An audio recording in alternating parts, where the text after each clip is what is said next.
Hello friends, last lecture में हमने शुरू किया था टीचिंग मेथड, जिसे हिंदी में कहा जाता है शिक्षण विधियां। और हमने जाना था कि टीचिंग मेथड दो तरह के होते हैं। दोनों तरह के मेथड कौन कौन से होते हैं, एक बार फटाफट से रिवाइज कर लेते हैं। तो ये दो तरह के होते हैं, एक तो होता है हमारा टीचर सेंट्रिक और दूसरा होता है स्टूडेंट सेंट्रिक। टीचर सेंट्रिक में क्लास का जितना भी कंट्रोल होता है वो टीचर का होता है और टीचर ही यहाँ पर एक्टिव रोल प्ले करता है। स्टूडेंट क्या करता है, सिर्फ सुनता है लेक्चर को और जो इंपॉर्टेंट पॉइंट होते हैं उन्हें नोट डाउन करता है। तो यहाँ पर टीचर क्या करता है, एक्टिव रोल प्ले करेगा और क्लास का एक मार्गदर्शन भी करता है, एक डायरेक्टर के रूप में काम करता है। और यहाँ पर हम कह सकते हैं कि टीचर एज ए स्पीकर होता है और स्टूडेंट यहाँ पर as a audience role play करते हैं। सेकेंड टाइप था हमारा स्टूडेंट सेंट्रिक। यहाँ पर क्या होता है, टीचर और स्टूडेंट दोनों मिलजुल कर काम करते हैं और यहाँ पर जो पॉइंट ऑफ सेंटर पॉइंट हमारा होता है स्टूडेंट होता है। स्टूडेंट के इंटरेस्ट, उसके लेवल और उसकी एज के अकॉर्डिंग ही बच्चे को टीचिंग करवाई जाती है और बच्चे को एक मेन पॉइंट माना जाता है एजुकेशन में। और जो मेथड यूज किए जाते हैं, लाइक प्लेवे मेथड हमने पढ़ा था, फील्ड ट्रिप पढ़ा था हमने, जिसे हम एजुकेशनल ट्रिप भी कहते हैं, और ह्यूरिस्टिक मेथड भी हमने पढ़ा था। आज हम पढ़ने वाले हैं दो हमारे मेन मेथड, जिन्हें थोड़ा टाइम लगेगा, इसलिए मैंने आज की क्लास इनकी अलग से ले रही हूं। तो चलिए शुरू करते हैं आज की क्लास को। मैं मंजीत कौर और स्वागत है आपका अपने यूट्यूब चैनल जिसका नाम है हेल्प योरसेल्फ। तो आज हम करने वाले हैं टीचिंग मेथड, जिसमें हम पढ़ेंगे आज प्रोजेक्ट मेथड के बारे में। तो हेडिंग डाल लीजिए, आज हम पढ़ने वाले हैं प्रोजेक्ट मेथड के बारे में। प्रोजेक्ट मेथड को हिंदी में कहते हैं परियोजना विधि। क्या कहते हैं गाइस, इसे हिंदी में कहते हैं परियोजना विधि। और हम जानते हैं इसको डिटेल से। तो सबसे पहला क्वेश्चन तो यही बन जाता है एग्जाम में कि प्रोजेक्ट मेथड यानी कि परियोजना विधि किसने दी थी। तो इसमें दो तरह के क्वेश्चन बनते हैं और बच्चे बहुत फंसते हैं इसमें। पहला तो क्या है कि इसमें दो नाम आते हैं, एक तो किलपैट्रिक का और एक जॉन डीवी का। तो अक्सर हम कंफ्यूज हो जाते हैं कि क्वेश्चन क्या पूछा गया है और हम एक दूसरे का अलग आंसर लगा आते हैं कि जहां पर किलपैट्रिक आना होता है वहां पर हम जॉन डीवी लगाते हैं और जहां पे जॉन डीवी आना होता है वहां पे हम किलपैट्रिक कर देते हैं। तो आज इसको क्लियर कर लेते हैं कि किलपैट्रिक कब हम आंसर करेंगे और जॉन डीवी कब आंसर करेंगे। तो जो किलपैट्रिक है, इन्होंने ये मेथड दिया था। क्या था गाइस, जो मेथड दिया था वह किसने दिया था, किलपैट्रिक ने। किलपैट्रिक ने यह मेथड दिया था। और अगर हम कहेंगे कि जॉन डीवी ने क्या किया था फिर, तो जॉन डीवी ने किया था इस मेथड को अलग से प्रसार किया था, डेवलप किया था, यानी कि इसमें कुछ ना कुछ सुधार किए थे, इसका प्रचार किया था, इसमें सुधार किया था, एक अच्छी लेवल तक लेके गए थे जॉन डीवी। तो यहाँ पे हम क्या कह सकते हैं कि प्रसार और प्रचार किसने किया इस मेथड का, तो वह किया था जॉन डीवी ने।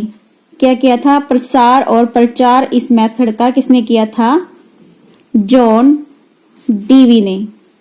तो इसलिए अगर आपको क्वेश्चन आए कि यह मेथड किसने दिया था तो आप टिक मार्क करेंगे किलपैट्रिक के ऊपर। और अगर आपसे ये पूछ लिया जाए कि इसके प्रचार या प्रसार यानी कि इसको डेवलप किसने किया था, तो आप कह देंगे जॉन डीवी ने। तो इस तरह से ये कंफ्यूजन खत्म होता है। तो ये क्या होता है प्रोजेक्ट मेथड में, इसमें बच्चे को एक प्रोजेक्ट के द्वारा शिक्षा दी जाती है। एक प्रोजेक्ट बच्चे को दे दिया जाता है जिसके माध्यम से उसे सिखाया जाता है, एजुकेशन कलेक्ट करनी होती है। तो ये सब बच्चे को यहाँ पर ट्रेंड किया जाता है। तो प्रोजेक्ट मेथड में लगभग 6 स्टेप होते हैं जिनके द्वारा पूरा प्रोजेक्ट कंप्लीट करवाया जाता है, बच्चे को प्रोजेक्ट दिया जाता है। तो अब हम हेडिंग डालेंगे स्टेप्स ऑफ प्रोजेक्ट मेथड। तो कितने स्टेप बताए मैंने अभी, मैंने बताए थे 6 स्टेप होंगे इनके।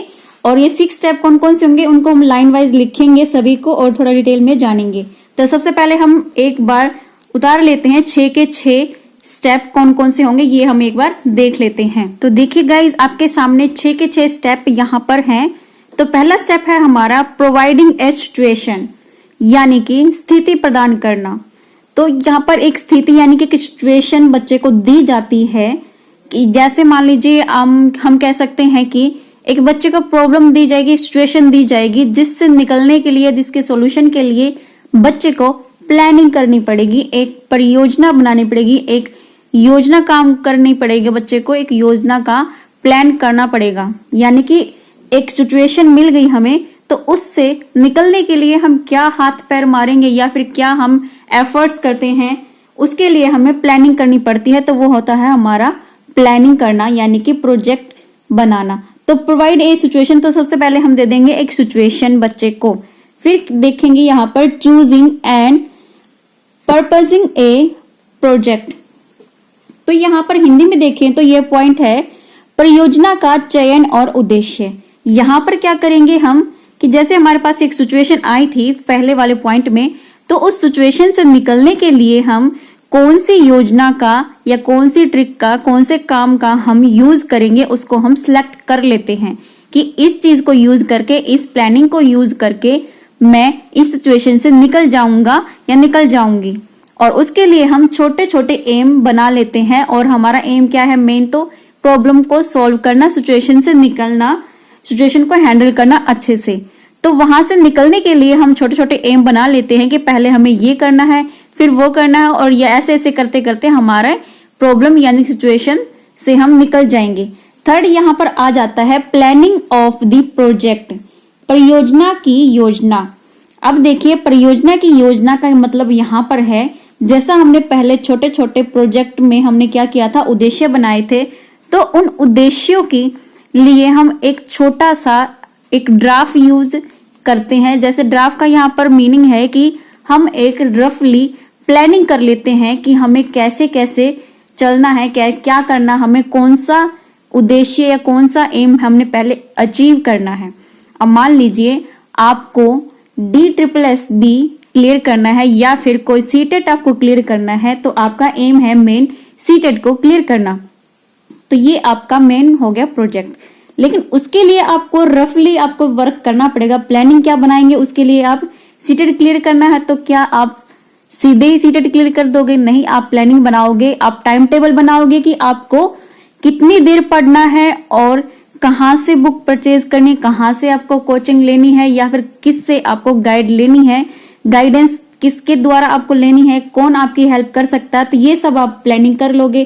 क्यों करोगे? क्योंकि आपको सीटेट क्लियर करना है और यही आपका मेन एम था। तो मेन एम आपका हो गया सीटेट क्लियर करना। लेकिन उसके लिए छोटे छोटे एम आपने क्या बनाए, बुक को कलेक्ट करना, किसी अच्छे व्यक्ति से, किसी अच्छे पर्सन से जो एक्सपीरियंस्ड है जिसके पास में, उससे गाइडेंस लेना और बुक इकट्ठी करके अपने नोट्स बनाना। ये छोटे छोटे आपने आपके एम डिसाइड कर लिए।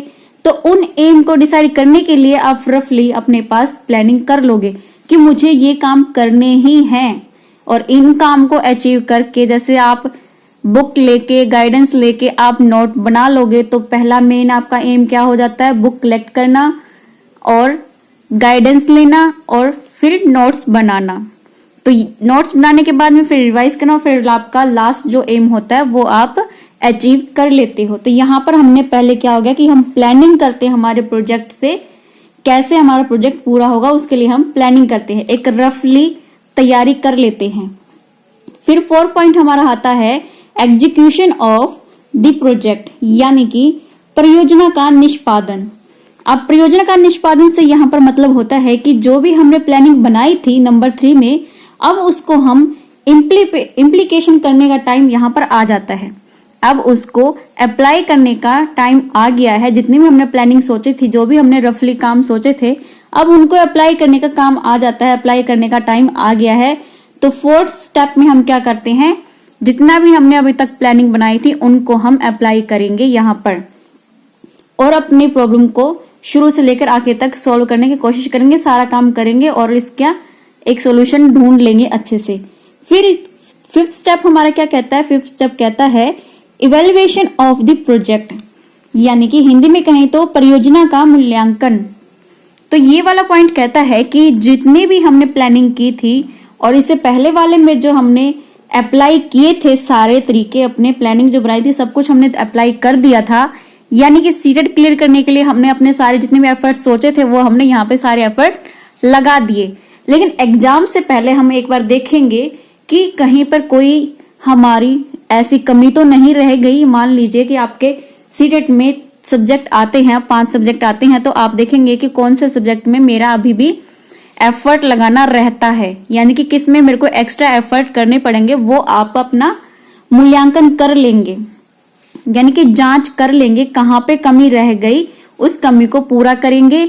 और अगर कमी नहीं है तो आप उसको पूरा करते हुए 6 पे आप जाएंगे, 6 पॉइंट पे, रिकॉर्डिंग ऑफ द प्रोजेक्ट, यानी कि परियोजना का रिकॉर्ड बनाना। अब आपने 5th स्टेप में देखा था कि आपने इवेल्युएशन किया है, आपने मूल्यांकन किया है अपने सभी स्टेप का, सभी प्लानिंग का, जितने भी अपने स्टेप बाय स्टेप आप यहाँ तक पहुंचे तो सभी का आपने अच्छे से मूल्यांकन किया है, जांच कर लिया कि कहीं किसी प्रकार की आपको कोई कमी नहीं लगी, तो आप उसका रिकॉर्ड बना लोगे कि आपने कैसे काम किया था और कैसे इसका प्रॉब्लम का सॉल्यूशन निकला।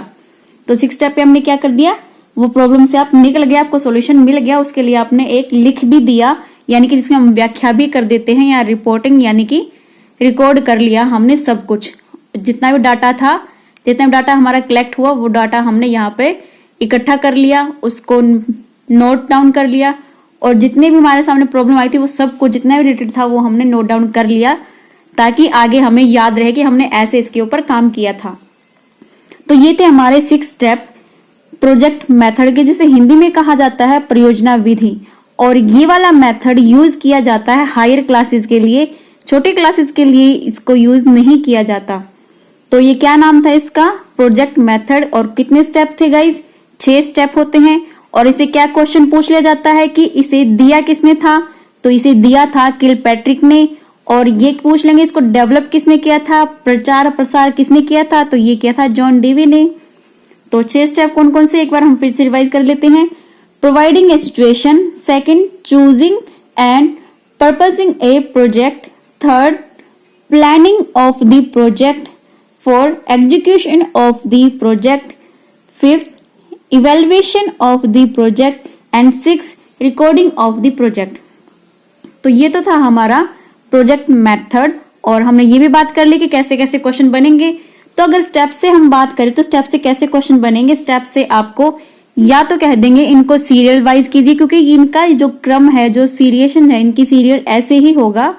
आप ये नहीं कर सकते पहले रिकॉर्डिंग डाल दोगे या फिर आप एग्जीक्यूशन डाल दोगे या फिर इवेल्युएशन डाल दोगे या प्लानिंग डाल दोगे। इनका जो क्रम होता है वो ऐसे ही आएगा, इनका जो ऑर्डर है वो ऐसे ही रहेगा। तो हम इनको ऊपर नीचे नहीं कर सकते। तो आपसे इनका सही सीक्वेंस भी पूछ सकते हैं एग्जाम में, और आपको 4 प्लानिंग देकर, यानी कि 4 स्टेप देकर ये पूछ ले देंगे, या 3 स्टेप लिख देंगे, एक स्टेप इनमें से नहीं लिखेंगे तो ये बोल देंगे इनमें से कौन सा स्टेप प्रोजेक्ट मेथड का नहीं है, तो ये आपसे पूछ लिया जाएगा। या फिर 4 में से एक स्टेप लिख देंगे प्रोजेक्ट मेथड का और 3 कुछ और लिख देंगे, तो आपसे पूछ लेंगे इनमें से कौन सा प्रोजेक्ट मेथड का स्टेप है। तो ये इस तरह से क्वेश्चन आपके बनते हैं। अब हम चलते हैं कि प्रोजेक्ट मेथड के आखिर टाइप किस तरह से हो सकते हैं, यानी कि हम किस किस तरह से प्रोजेक्ट बच्चों को दे सकते हैं। क्योंकि हमने यहाँ पर बात की है कि बच्चों को प्रोजेक्ट के माध्यम से सिखाया जाता है, प्रोजेक्ट देकर सिखाया जाता है। तो अब हम बात कर ले हैं टाइप की, टाइप्स ऑफ प्रोजेक्ट मेथड। तो यहां पर देखते हैं कितने तरह के टाइप हैं। तो फर्स्ट हम देखते हैं आर्टिस्टिक टाइप। तो इसमें क्या होता है, इसमें रिलेटेड हो जाते हैं, जैसे आर्ट से बना है आर्टिस्टिक, यानी कि डांस, सिंगिंग, इस तरह की जो हमारे अंदर आर्ट होती है उससे रिलेटेड हम बच्चों को प्रोजेक्ट दे सकते हैं। सेकंड यहां पर क्या आता है हमारा, सेकंड प्रॉब्लमैटिक। सेकंड हमारा बनता है प्रॉब्लमैटिक, यानी कि बच्चों को हम कोई प्रॉब्लम दे देंगे, जैसे कि आज हमारी देखिए क्या है, जनसंख्या वृद्धि। इस तरह से हम दे सकते हैं कि पॉपुलेशन इतनी बढ़ रही है तो उसका कुछ रोकथाम के लिए, या फिर कुछ ऐसे अगर जनसंख्या वृद्धि हो रही है तो क्या क्या हमें प्रॉब्लम फेस करनी पड़ सकती है, ये हम बच्चों को प्रोजेक्ट दे सकते हैं। या फिर हम दे सकते हैं बढ़ती महंगाई एक समस्या, इस तरह से हम बच्चों को प्रोजेक्ट दे सकते हैं। और फिलहाल जो अब हमने झेला है 2 साल कोरोना के बारे में, तो हम कोरोना का भी बच्चों को असाइनमेंट या प्रोजेक्ट दे सकते हैं कि हमने कौन कौन सी प्रॉब्लम फेस की थी और क्या क्या चेंजेस आए हैं, ये हम बच्चों को दे सकते हैं इस तरह से प्रॉब्लम। थर्ड हम देखते हैं और कैसे दे सकते हैं, क्रिएटिविटी से रिलेटेड, क्रिएटिव चीजों से रिलेटेड हम बच्चे को दे सकते हैं। तो इसमें कैसे हो जाएगा, हम बच्चों को कोई मॉडल बनाना दे सकते हैं या फिर वेस्ट मटेरियल से कुछ यूजफुल बनाने के लिए बच्चों को कह सकते हैं। इस तरह से हम बच्चों को प्रोजेक्ट दे सकते हैं। और नंबर 4 पे हम कर सकते हैं ड्रिल से रिलेटेड। अब यहाँ पे क्या करेंगे, जैसे मैप हो गया, ग्राफ हो गया, या फिर राइटिंग से रिलेटेड कुछ बच्चे को हम प्रोजेक्ट दे सकते हैं इस तरह से। तो देखिए गाइज, ये 4 तरह के प्रोजेक्ट हम बच्चों को दे सकते हैं। तो क्या क्या हो गया यहाँ पर, पहला हो गया आर्टिस्टिक, सेकंड हो गया प्रॉब्लमेटिक, थर्ड हो गया क्रिएटिव एंड 4 हो गया ड्रिल। तो ये 4 तरह के हम प्रोजेक्ट बच्चों को दे सकते हैं जिनसे हम इंडिपेंडेंट बना सकते हैं और बच्चे को पढ़ाई करना यानी कि खुद से सेल्फ स्टडी की तरफ हम बच्चे को ले जा सकते हैं। तो ये तो हमारा था प्रोजेक्ट मेथड। अभी भी हमारा एक मेथड रहता है, तो चलिए चलते हैं उसके ऊपर। सेकंड हमारा क्या मेथड है अभी, तो यहाँ पर सेकंड हमारा मेथड है प्रॉब्लम सॉल्विंग मेथड, जिसे हिंदी में कहा जाता है समस्या समाधान विधि। तो यहाँ पर हम जानेंगे कि प्रॉब्लम सॉल्विंग में क्या होता है। बच्चों को एक प्रॉब्लम दी जाती है और बच्चों को प्रॉब्लम को सॉल्व करने के लिए कहा जाता है। और सबसे मेन क्वेश्चन इससे यही बन जाएगा कि प्रॉब्लम सॉल्विंग मेथड किसने दिया था। तो यह दिया था, ये डेवलप किया था सुकरात ने, और जॉन डीवी का नाम भी आपको इसमें आ सकता है। जी हाँ, पहले वाले में भी हमारा जॉन डीवी का नाम आया था, वहां पे तो वो मेन थे कि डेवलप किया था उन्होंने। और यहाँ पर नाम उनका कैसे आएगा, यहाँ पर आपसे पूछ लिया जाएगा कि प्रॉब्लम सॉल्विंग में ऐसे कौन से साइकोलॉजिस्ट या फिर ऐसे कौन से व्यक्ति हैं, पर्सन हैं जिन्होंने काफी काम किया है। तो इस तरह से जॉन डीवी का नाम भी आ सकता है। तो सबसे पहले तो कहेंगे कि यह मेथड किसने डेवलप किया था। तो डेवलप किया था सुकरात ने। किसने किया था, सुकरात ने। और जॉन डीवी ने यहाँ पर काफी काम किया है। जॉन डीवी ने भी यहाँ पर काफी काम किया है, काफी काम किया है इस मेथड में।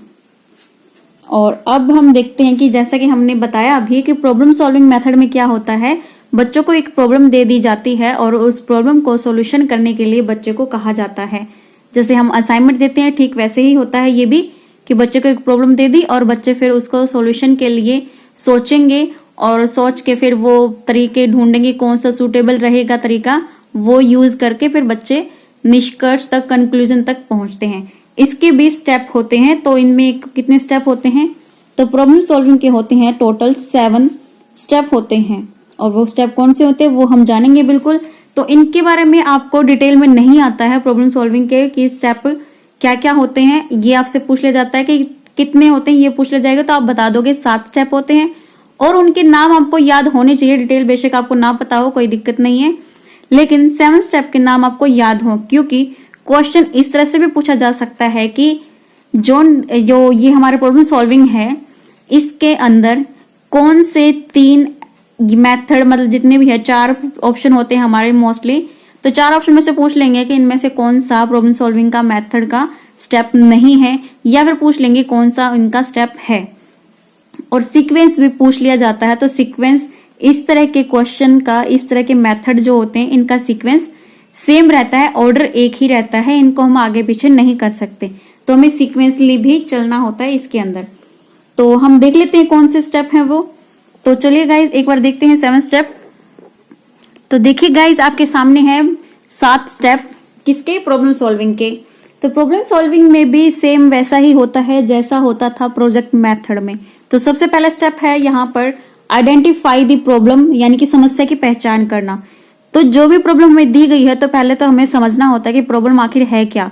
तो पहचान करने में बस यही होता है कि हमें प्रॉब्लम को समझना है, प्रॉब्लम क्या है। अगर हमें सही पहचान नहीं की प्रॉब्लम की, तो हम उसका सोल्यूशन आखिर कैसे ढूंढेंगे। तो सबसे पहले तो यही है कि हमें आइडेंटिफाई करना है प्रॉब्लम का, कि प्रॉब्लम आखिर है क्या। फिर है डिफाइन गोल। तो हमें प्रॉब्लम का पता तो चल गया, लेकिन जो हमें गोल है अभी वो निर्धारित करने हैं।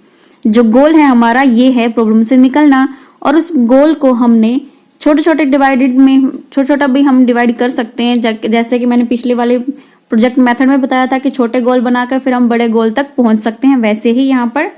और उन लक्ष्य को, उन गोल्स को हम नोट डाउन कर लेंगे, यानी कि परिभाषित कर लेंगे। पहले हमें, अगर ये हमारी बिल्डिंग है मान लीजिए, और यहां से हमने चलना शुरू किया है, तो बीच में कोई स्कूल आएगा या फिर कुछ और आएगा, तो हमने छोटे छोटे गोल डिसाइड कर लिए कि यहां से चलेंगे तो पहले हम यहां पहुंचेंगे, फिर हम यहां पहुंचेंगे और फिर फाइनली हम अपने लक्ष्य तक पहुंच जाएंगे।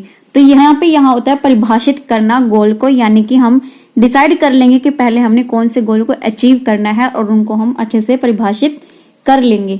फिर है ब्रेनस्टॉर्मिंग। ब्रेनस्टॉर्मिंग आपको अलग से टर्म भी आ सकती है कि इसका मीनिंग क्या होता है। तो ब्रेनस्टॉर्मिंग होता है कि हमें अपने दिमाग को अच्छे से छानना है कि क्या क्या इसके सॉल्यूशन हो सकते हैं, कैसे कैसे हम तरीकों को यूज करके, टेक्निक को यूज करके हम अपने गोल को अचीव कर सकते हैं। तो ब्रेनस्टॉर्मिंग यही होता है कि अपने माइंड को खोलना, अपने माइंड को और भी निखारना कि कैसे हम किन किन तरीकों को यूज करके अपने लक्ष्य तक पहुंच जाएंगे और कौन सा रास्ता है, कौन सा तरीका है जिसको अपना के हम पहुंच सकते हैं अपने गोल तक, प्रॉब्लम को हम सॉल्व कर सकते हैं। फिर है 4th नंबर पे असेसिंग अल्टरनेटिव। अब देखिए गाइज, हमने एक प्रॉपर तरीका, यानी कि एक प्रॉपर चूज कर लिया है तरीका कि इसके द्वारा इसको यूज करके हम पहुंच जाएंगे हमारे प्रॉब्लम के सॉल्यूशन तक।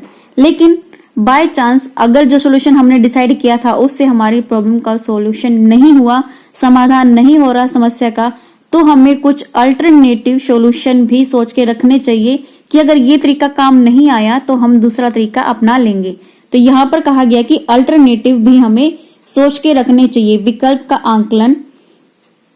तो जो भी हमारे असेसिंग या फिर अल्टरनेटिव जो हमने रखे हैं, उन अल्टरनेटिव को भी हम असेस कर लेंगे कि अगर हमें जो बाय चांस हमारे जो लेके चल रहे हैं सॉल्यूशन वो काम नहीं आया, तो क्या ये अल्टरनेटिव काम आ सकते हैं। तो जो अल्टरनेटिव, हम कुछ भी अल्टरनेटिव नहीं रख सकते, हम प्रॉब्लम से, सॉल्यूशन से रिलेटेड ही अल्टरनेटिव रखेंगे और उन अल्टरनेटिव का भी हम आकलन करेंगे।